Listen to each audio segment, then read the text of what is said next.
Кыргызстанга каалаганым кылам деп төшөктөрүн видеого тарткызып дасторконго сүйлөшкөнүн угам деп сийсе чышса отурса да тамак жеп баары менде көзөмөлдө болот деп daaraткана ашканага жашыруун ГКНБ камераны коет деп дөөдүр камчы элди кордой баштады.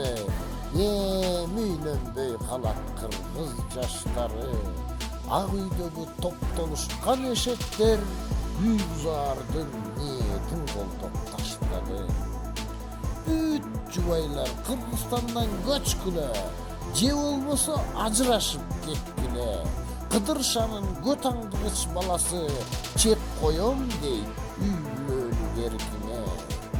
Кынайт эткен Зевушинтип алжыйбы, же Ташиев морда тапор наглыйбы. Бийлик менен беспределди кой берип, жубайлардын төшөктөрүн аңдыйбы.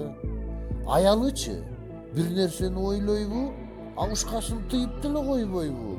Уул келини турса жаштар төшөгүн аңдыганы уят эле болбойбу. Чиркин, буларда бет калбаптыр. Шарик этип түрмө уятын жалмаптыр. Мутка жасап тилемизип кыскасы эки жылда бизди таза алдапты.